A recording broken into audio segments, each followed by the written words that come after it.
Department desk symbol that's been used. Thank you.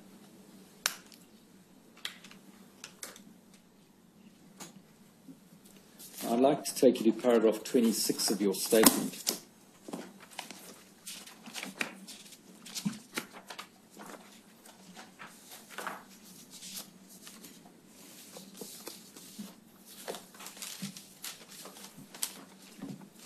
Now you'll see, you say there that if congregation elders become aware of a child abuse allegation, they are instructed to contact the legal department in relation to reporting requirements, and then the call is transferred to the service department. So just to understand that, does that mean that if the authorities are to be informed, in other words, I withdraw that. If the authorities are to be informed, that is a matter for the legal department to advise on, and not the service department, is that right? That's correct. So the service department does not involve itself in giving advice with regard to informing authorities? Correct.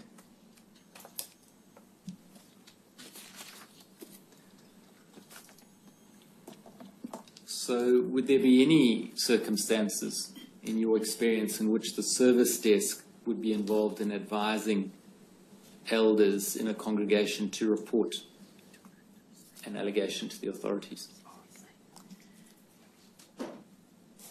The legal department advises in relation to mandatory reporting because they will be fully aware of which states and what the requirements are. It wouldn't be correct to say that the service department doesn't advise elders on that at a spiritual level, because invariably the opening discussion with elders once they come through to the service department is if we're dealing with a current allegation or abuse that is alleged to be currently taking place, the first part of the conversation is in relation to where is the victim, what's been done to protect the victim. So certainly at a theocratic level and out of concern for the family, that's certainly part of our discussion, but not the mandatory reporting requirements. Right, well, I just want to understand that then. You say the first issue to be addressed is where is the victim in relation to a current allegation. How does that then relate or transform itself into a reporting issue? How do you deal with that with regard to reporting to authorities? Right. It relates simply to what needs to be done to ensure that a child, a minor, is not left in a position where they could be exposed to further abuse, not from a legal perspective or requirement, but from the fact that the guardian parent, the elders and each of us are primarily concerned about what's being done to protect the child. This abuse that's being reported, is the child currently in a situation where that could continue? And advice that's given by the service desk to the elders when they make a call on this first call basis, is that advice then put in writing to them or confirmed in writing? I'd say no, because we go through the same process each time, simply referring the elders to the printed advice that's been given in that regard. And so we just simply go through that same process. Generally, correspondence starts when we give that generic advice to the elders, remembering that often when the elders call in, they have very little, if any, information. They may be passing on a second or third hand or some rumour, some allegation. So in that first instance, we don't always even have names or details. So we provide the same advice each time from the published material, then ask the elders to provide us with, in writing, the details that we can assist them with. Let me just understand that this generic advice you supply on each occasion? What is it? What's the substance of that advice? If I can, I'd read from the Elders' Handbook, the bit that by rote I read each time. By all means, please refer us to it. So that would be tab 120, I take it. That's Shepherd the Flock of God you're referring to? Yes. Because I've been permitted to use the hard copy. Yes, of course. Excuse me on the ringtail reference, but it's page 131.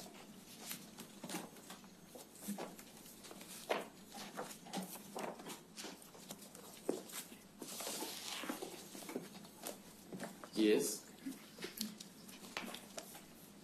So we refer the elders, they've already obviously called in, and then obviously the sentence at the end of paragraph 18 says the branch office will then give direction based on the circumstances involved in each situation. So we ask the elders at that point just to give us what basic information or detailed information that they have.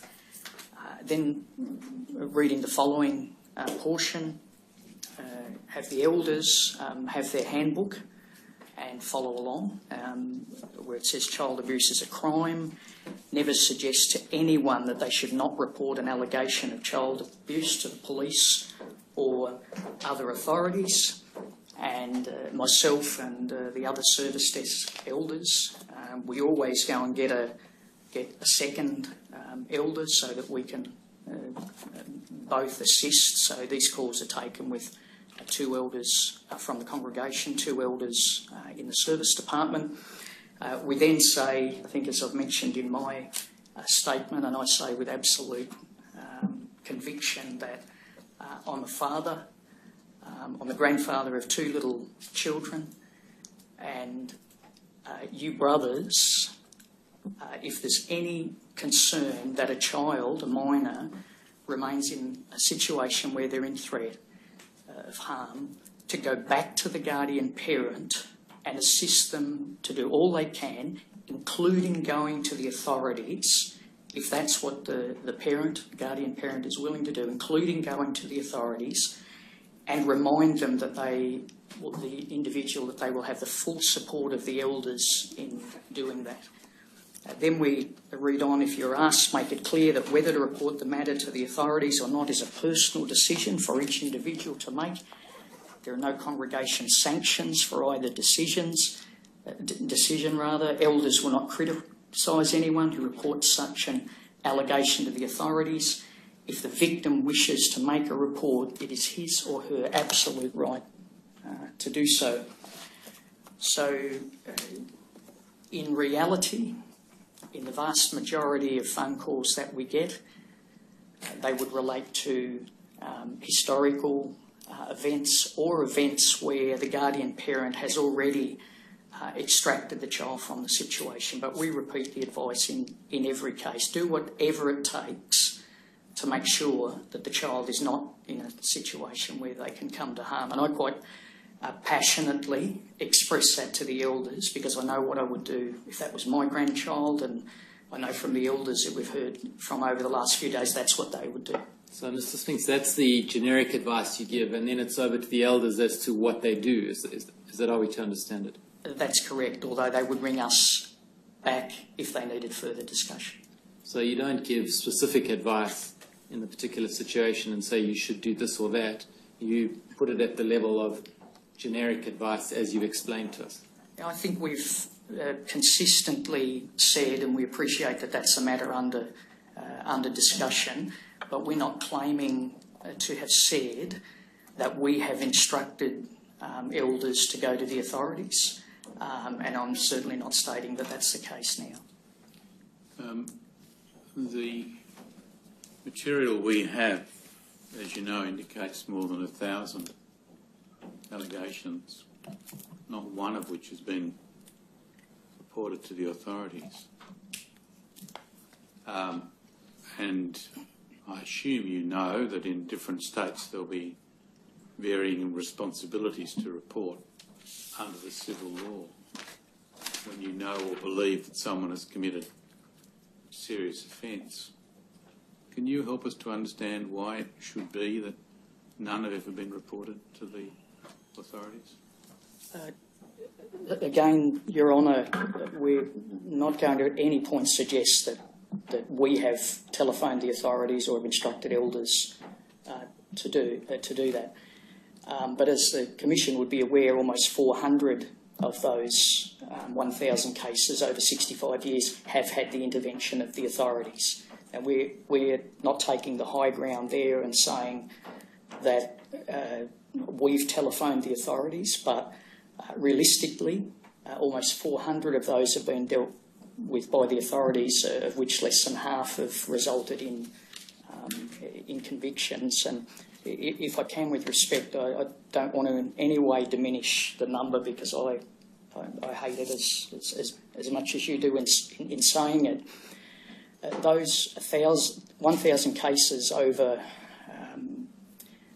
65 years, and I took great respect at your observation the other day that this is not a competition, so I'm loath to say anything that none of us want to go there. This is about making sure that organisations, Jehovah's Witnesses especially, do all we can and more than we've done to make sure that we're addressing this, and we welcome the opportunity. Those 1,000 cases, as the Commission is aware, 199 of those relate to individuals, and I don't want to diminish the number, I'm just presenting the facts. 199 of those relate to individuals that were either not Jehovah's Witnesses or likely may not have been Jehovah's Witnesses at the time.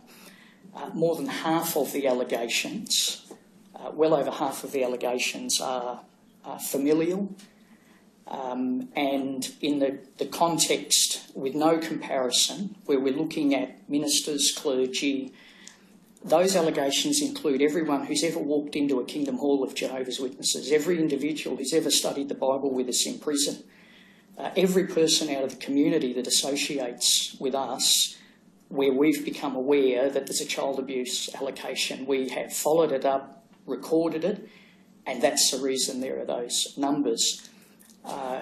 In the last, and I take no pride in this number, it disappoints me, and it's why we want to cooperate fully. In the last 10 years, according to the statistics, that we've not done with the accuracy that the Commission has done, and so that's a lesson for us too. But in the figures that the Commission has provided, in the last 10 years, 2 elders have committed child abuse offences. In 10 years, 2 elders, and both were dealt with by the police. In the last 10 years, 4 ministerial servants have been involved in child abuse offences, and 3 of them have been dealt with by the police. And that includes child pornography, that not just sexual assault, but child pornography. Now, I only say those to put some context to it. We agree totally. We're not trying to disguise the figure. We have willingly handed over, perhaps one of the only organisations that's kept extensive records on visitors and parishioners, and we just look at it in that context, Your Honour. Well, I don't want to get into a complex discussion with you about this, but you do understand that the way your church is structured means that you have an internal process which looks at allegations of abuse, and for that reason the collection of your files will capture abusers, whoever they might be. You understand? Yes, I do. And the fact that you have an internal process of adjudication means that within your church you are establishing a true belief in the guilt of someone of a criminal offence. Do you understand that? Yes, I do. And you understand that carries with it obligations, irrespective of whether a matter otherwise goes to the police or other authorities, carries with it an obligations upon those who make the decision that an offence has been committed to tell the authorities that they have come to that belief. Do you understand that? I've been made aware of that since the Commission started, Your Honour. Yes, because at the end of the day, whatever might be the church processes and consequences, the state has an interest in ensuring that the criminal law is enforced. Absolutely. And that hasn't been the case in the past, I assume. I think we've acknowledged the fact that as an organisation, while we've cooperated with the authorities and certainly in mandatory reporting, but I think we've acknowledged the fact that we have not had a practice against the wishes of the victim or otherwise to directly report to the police. I acknowledge that. Even when you know that an offence has been committed? We've acknowledged the fact that we've not taken away from the family, and while we're happy to accept whatever recommendations come, and I think Your Honour would be aware that we have no issue with mandatory reporting. That doesn't excuse anything. It's not suggesting that we're transferring the responsibility. But our challenge, as it has been for religious organisations, and I read it as I've waited over the last number of days, I read it in the publication that's given to victims here at the Commission from New South Wales Health, that says the victim should be given the right to determine whether it's to go to the authorities or not, and that booklet that's handed to the victim says, and their wish in that matter should be respected. Now, that's religiously the approach that we have taken for the reasons that have only been sort of briefly described, but what we recognise is once there is mandatory reporting,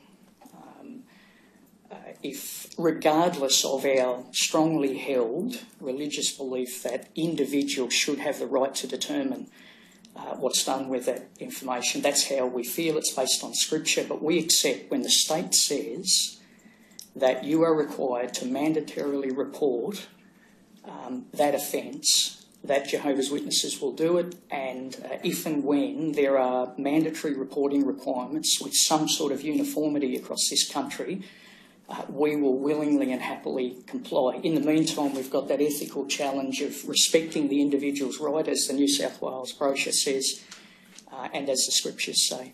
There's a subtlety in the proposition I put to you that may have escaped you.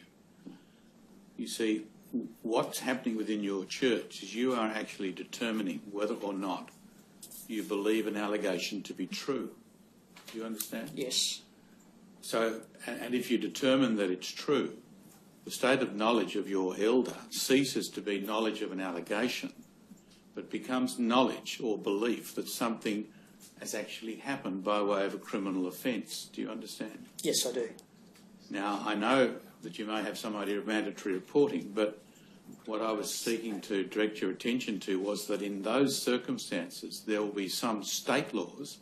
They won't be uniform across the country, but they'll differ from state to state, which will impose a criminal sanction on a person who knows and doesn't report. Do you understand? It's been very well explained to me in recent weeks, Your Honour, so yes, I do. But you won't get, at the moment anyway, a national response to this. It'll vary from state to state. You understand? Yes, I think I've come to that conclusion too. And what that means is that people like you and others in the church need to have a very good look, maybe with the help of your lawyers, at what the law actually provides. Yes. And what you're doing is in many respects different to what other churches might be doing, because you're actually taking allegations and resolving, as you see it, the truth of the allegation by reason of your process. Yes, I understand. You understand? Yes, I do. Mr. Spinks, you'll understand that your service desk located in New South Wales, if it receives information from elders in a congregation also in New South Wales, then there may be, under compulsion of the criminal law, section 316, an obligation on the service desk to report to authorities, never mind the elders. Do you understand that? That, as I mentioned to His Honour, that's been recently brought to my attention, yes. So prior to that having been brought to your attention, I take it there may be cases where the elders at the service desk have received information from elders at a congregation which, under threat of criminal sanction, should have been reported but wasn't. Well, I'm not qualified to answer, but if I understand your question, if you're suggesting that when a victim reports perhaps to a guardian or an associate, and that's reported to an elder who reports to another elder who contacts the legal department, is transferred through to the service department, and that at each step of the way there are legal sanctions that could result in criminal prosecution, if that's what you're saying. Yes, I do understand what you're saying. Well, no, I'm saying It doesn't quite work like that. You'll need to have, and everyone needs to have a good look at it. The section in New South Wales speaks in terms of knowledge or belief. Now, that's a state of mind, not created by hearing of an allegation. Do you understand? But I think maybe, Mr. Stewart, we need to put this into the ultimate report. I'm not sure we're going to get very far. Yes, Your Honour. I just have one further question in relation to this, to clarify what it is that I'm meaning, Mr. Spinks. A scenario, for example, of someone against whom allegations is made, then confesses to the elders in his congregation, who reports that confession to you or one of your colleagues at the service desk, and on the basis of that you would have the belief that the allegation is true, not so. You'd have the knowledge. You would have the knowledge that the man had confessed. Can I ask you to repeat? I apologise. Could you just repeat that again? What's been put to you is that there may be an allegation. Yes. But when the allegation is confirmed by the alleged abuser confessing, yes, admitting that he did the act, yes, then it ceases to be an allegation, but it becomes an offence of which the person receiving an understanding of the confession has knowledge. I understand. And the act will then operate. Yes. And Your Honour, with respect, does that apply just to ministers, or would that apply to every person in the state of New South Wales? Well, who has the relevant knowledge. Yes. Thank you. Yeah. Thank you.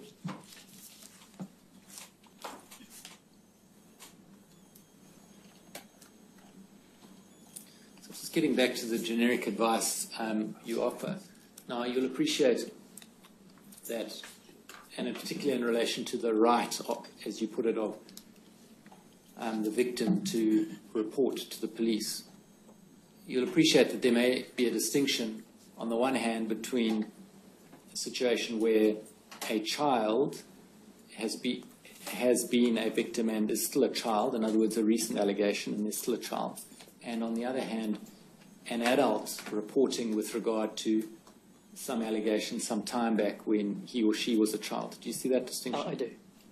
And dealing then with the first scenario, as I understand it, you would see that as being up to the parent of the child to exercise that right or not to report to the authorities. Would that be right?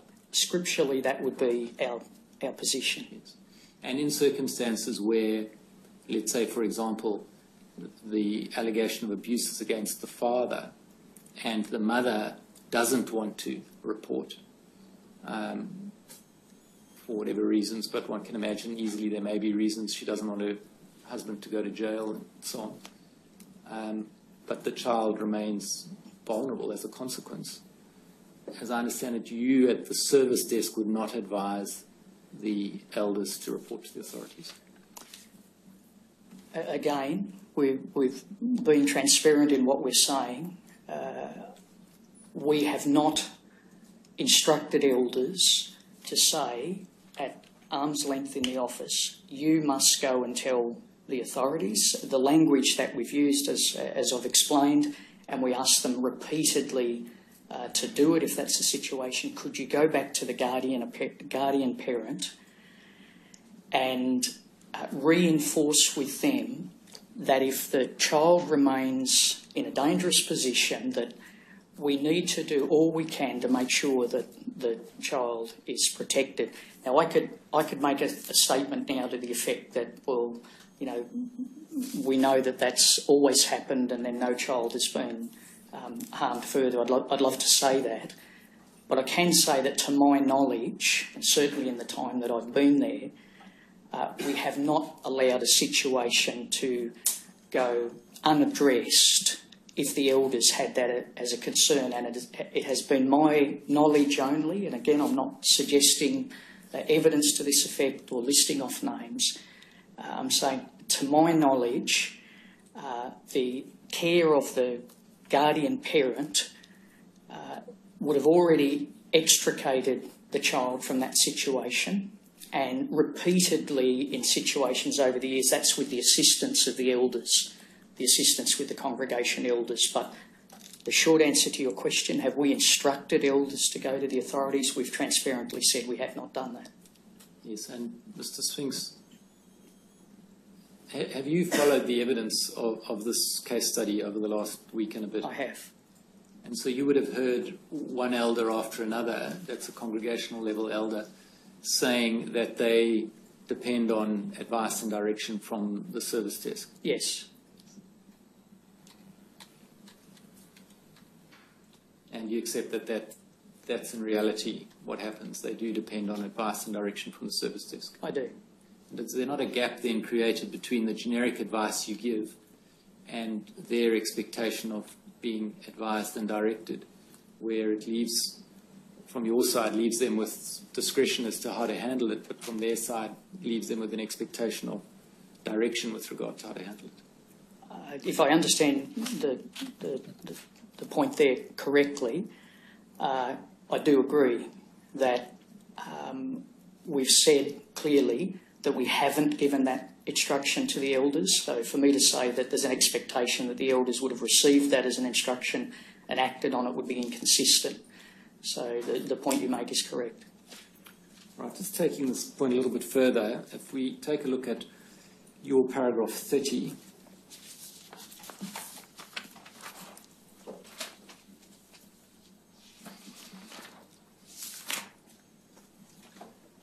so you're dealing here, perhaps we're going to scroll down a bit so we can see the heading of this section, sorry, up. Branch Office Response, Victim Safety and Support. And you say there that you ask the current circumstances as you explained previously, that's in 28. And then we'll go down to 30, you say, I explain that as a father and a grandfather, if this was my child or grandchild, I would do everything necessary to ensure that the child is safe. And then you say, for the elders, that may involve supporting the parent or guardian in contacting the authorities or personally contacting the authorities. And then you cite an August 28, 2002 letter, and you extract a quote from that letter. Do you see that? Yes. Now that letter is at tab 105. If we could take a look at that.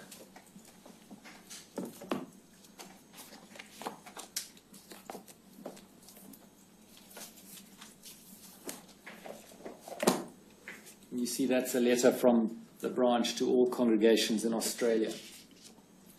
Do we understand that to be to the elders of all congregations, or would it go to all the publishers? When it's not addressed to the body of elders, when it's addressed to all congregations, it goes to all publishers as a letter read out of the congregation and posted on the notice board.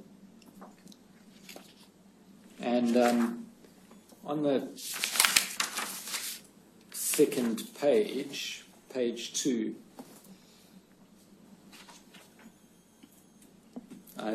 is the quote that you've extracted, which says, we have long instructed elders to report allegations of child abuse to the authorities where required by law to do so, even where it is only one witness.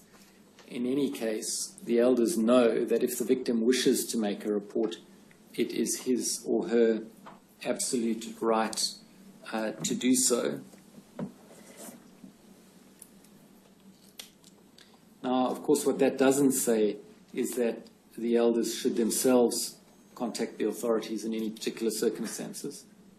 Correct. And do you accept that indeed it implies the contrary? In other words, it implies that it's really up to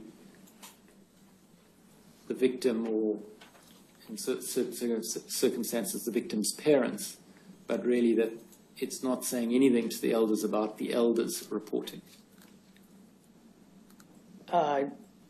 Yes, you're right. I don't know that I'm saying that. I believe that the sentence in paragraph 30 is not a letter to the congregation, but me explaining to the commission what I do. And it's sort of written there, I explain that as a father and grandfather, not the Watchtower Bible and Tract Society writing. As a father and grandfather, I know what I would do, and I'm explaining that for the elders, it may involve supporting the parent guardian or personally contacting the authorities, because in the same way that as an organisation, as a faith, we are respecting the rights of the individual, we also respect the individual consciences of the elders who, as we've seen, they're all family men, children, grandchildren, or whatever. We respect their conscience. We don't dictate in that sense what the elders can. But if the elders are to have reference to the material as opposed to what you've said to them on the phone, you would accept that certainly in relation to this letter, there's nothing that would encourage them under any particular circumstances to report themselves to the authorities. I think we've said very clearly in several questions you've asked now, we've not claimed to have instructed the elders to go to the authorities, and we acknowledge that. It's somewhat different to, as we've said, when the elders call in, encouraging them to do all that they can with the parent, guardian, their own conscience, etc., to do what needs to be done to protect the child. I can see the clear difference that you're making, and I accept it fully. Now, just understanding where this letter fits in, is it current? It's a 2002 letter. I mean, to what significance are we to give it? And the reason why I ask that, is it not the case that the current position is governed by Organised to Do Jehovah's Will in 2005? That's the baptismal handbook for all publishers, am I right? Correct. And then also Shepherd the Flock of God 2010, which is the handbook for elders, is that right? Correct. And then the letter of 1 October 2012. Do those documents not supplant this 2002 letter, or is there an expectation that this 2002 letter still has some currency?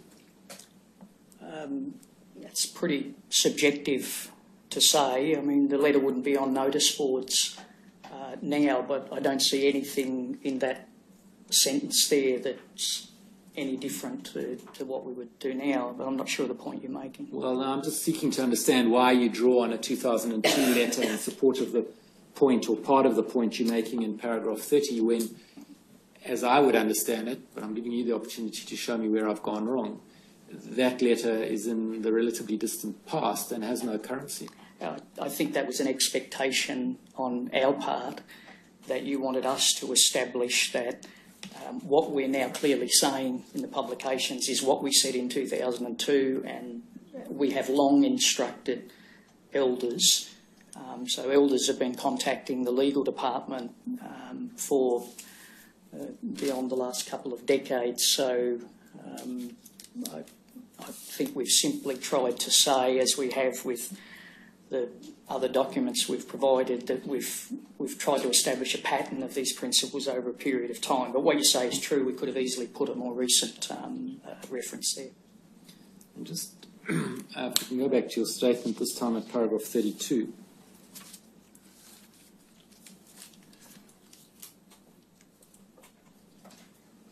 You will see that you say their spiritual comfort provided by elders to a victim is not viewed as a substitute for professional therapy. You will have heard me ask some questions of Dr. Applewhite about this. It's still the case, though, that there are restrictions imposed by the Jehovah's Witness Church on its members with regard to the types of therapy that they can, at least with the blessing of the Church, engage in. I disagree with that completely. If I can show my reason for saying it, and that's in chapter 4 of the Elders' Handbook. So that's tab 120.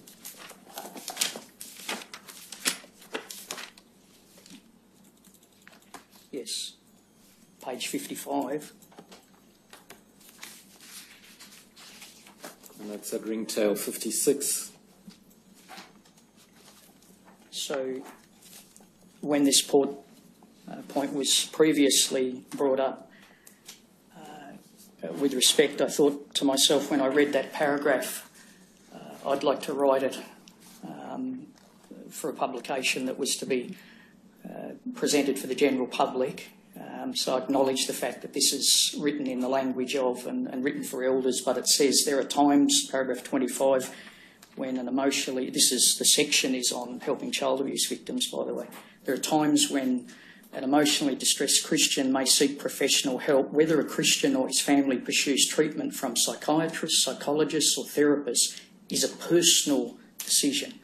An elder should not assume the responsibility of recommending a specific practitioner or facility. He may draw attention to or discuss material in the publication that provides cautions regarding therapies that may conflict with Bible principles. So he draws attention to some references. It continues, while participating in group therapy by a professional therapist is a matter for personal decision. And then there's a caution again, there could be a revealing of confidential facts about other members of the Christian congregation during such sessions if a Christian does not exercise discretion. So there's some comments to the elders to say those are personal decisions. As you're probably aware, there are a good number of psychiatrists, psychologists, therapists, welfare workers that are Jehovah's Witnesses and have good knowledge. They're on occasion a professional that has no respect for an individual's faith in or belief in Bible principles, and we absolutely respect their right to make that decision. Whether that's, in that individual case, the best person to help a devout Christian who wants psychiatric help, wants therapy, but doesn't want their faith mocked or undermined, that's the balancing comment in there. But we have no objection to professional treatment, and I would say that a good number of those that have been affected by past child abuse have sought and received help, the ones that I'm aware of. Well, Mr. Spinks, let's just break this down a little bit. In the latter aspect, the bit about while participating in group therapy by a professional therapist, while participating in group therapy by a professional therapist is a matter for personal decision, there could be a revealing of confidential facts about other members of the Christian congregation during such sessions. Is this not to be understood as a caution to members that if they are to participate in group therapy, they must not reveal confidential facts?